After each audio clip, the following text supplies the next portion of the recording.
Aula de biologia hoje da terceira série, nós vamos falar sobre criptogamas, mais especificamente sobre as pteridófitas, né? Eu vou pedir que vocês realizem os exercícios de fixação número 9, questão 7 a questão 10. Esse conteúdo está no capítulo 5 da apostila, páginas 52 e 53. Então, gente, na última aula, né, a gente começou a ver botânica, né? Começamos a ver as criptogamas, que são considerados os vegetais sem semente, né? E aí a gente viu as briófitas, que foram na linha evolutiva, né, como a gente já explicou essa questão, foram os primeiros vegetais a tentarem conquistar o meio terrestre, né? Mas por outro lado a gente viu que elas tiveram problemas e não conseguiram conquistar de forma definitiva. E aí hoje a gente fala sobre as pteridófitas, que já ainda são criptogamas, ainda são vegetais, né? Ainda são indivíduos sem semente, porém já desenvolvem, né, características morfológicas e fisiológicas que deram a elas capacidade de conquistar de forma definitiva o meio terrestre quando a gente fala de vegetais, obviamente, tá? Então, gente, antes da gente começar a conversar sobre essas principais características, né, sobre o seu ciclo reprodutor, eu vou pedir já o que eu quero de atividade evolutiva número 2 relacionado ao capítulo 5. Eu quero que vocês descrevam, né, as principais características morfológicas evolutivas das pteridófitas e também descrevam detalhadamente para mim o seu ciclo de vida ou ciclo reprodutor, como vocês acharem melhor chamar, como já informei, ambos estão corretos, né? Vamos lá então. Primeira coisa que a gente precisa saber é o que é pteridófita, né? Muita gente vê esse nome e fala, nossa, pteridófitas, nome complicado. Sim, mas tem um principal exemplar das pteridófitas, é muito conhecido nosso, todo mundo aqui já viu, com certeza. São as samambaias, né? Então, existem várias espécies de samambaias, obviamente, muitas a gente nem conhece, e outras, né, aquelas mais comuns, a samambaia chorona, enfim, essas que são mais ornamentais, né, que a gente tem dentro da nossa casa, muita gente tem, são consideradas pteridófitas. E aí, além das samambaias, a gente também tem um outro exemplar chamado de avencas, tá? Apesar do nome não ser muito popular, também é uma planta muito utilizada como enfeite, né, como ornamentação dentro das casas, tá? Mas as samambaias são mais populares, tá? E aí, gente, quais são as principais características desse grupo, né? A primeira coisa que a gente precisa entender é que elas já vão ter um porte bem maior do que o das briófitas, né? E aí, se elas têm um porte maior do que os das briófitas, leva a gente a pensar que elas vão ter a presença de uma estrutura da qual as briófitas não tinham e a gente bateu muito nessa tecla. Presença de quê? Vasos condutores, ou, se vocês preferirem, traqueídeos, tá? O que são vasos condutores? São os vasos responsáveis em transportar seiva, nutrientes para o corpo da planta. A gente viu que nas briófitas, esse transporte de água e nutrientes era feito através de difusão e por isso elas necessitavam ter um porte pequeno. Já nas pteridófitas surge essa característica extremamente importante, da qual permite que elas tenham um porte maior. Presença de vasos condutores. Professor, você falou traqueídeos também. Vasos condutores e traqueídeos é a mesma coisa. A diferença é que o Enem costuma cobrar mais.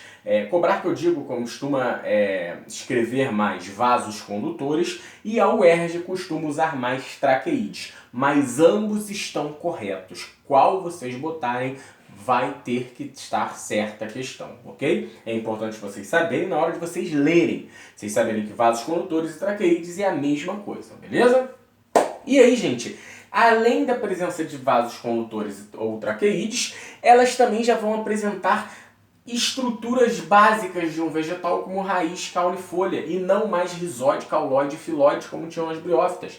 Elas já apresentam raiz, caule e folha, porém ainda não apresentam flor, fruto e semente. Ainda é uma criptogama. Então ela ainda não apresenta semente. Se não apresenta semente, não tem flor, não tem fruto. Beleza? Então vamos lá.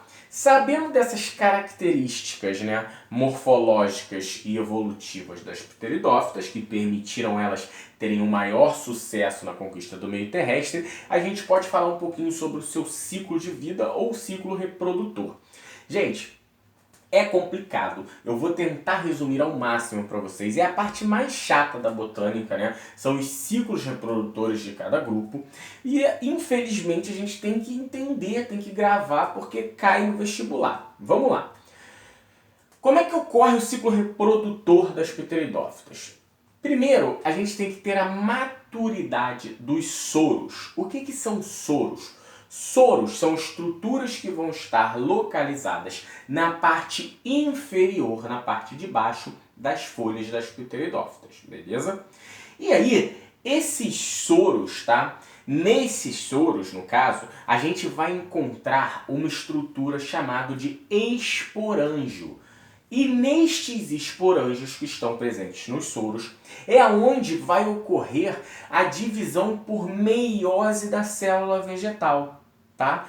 E quando eu tenho essa divisão por meiose nos esporângios dentro dos soros, eu vou produzir uma outra estrutura denominada de esporos. E aí os esporos vocês já estão mais familiarizados, né?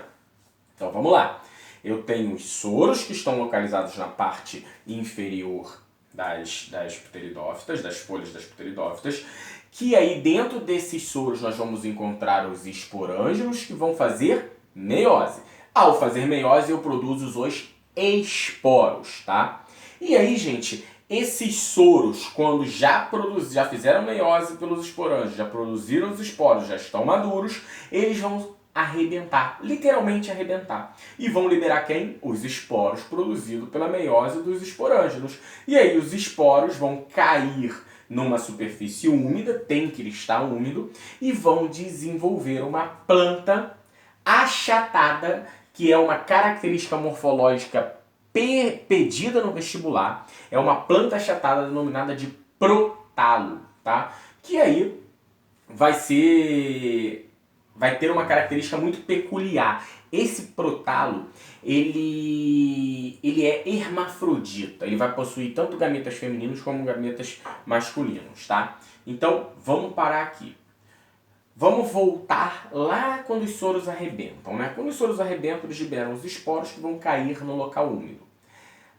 A diferença desse detalhe para as briófitas é que nas briófitas tem que cair no local úmido, na hora. Nas pteridófitas, se por acaso não cair no local úmido, ela consegue ficar em estágio de, a gente diz, de dormência, até que aquele solo se torne úmido para que consiga ocorrer esse desenvolvimento dessa planta achatada denominada de protalo, que é uma gametófito hermafrodita, beleza? E aí, quando isso acontece, a gente vai ter que ter, entrando em ação, quem? Os gametas masculino e feminino, que no caso tem a questão hermafrodita lá do gametófito produzido dessa planta achatada que é o protalo. Quem são eles? A gente já viu na aula passada. Gameta masculino, anterozoide, gameta feminino, oosfera.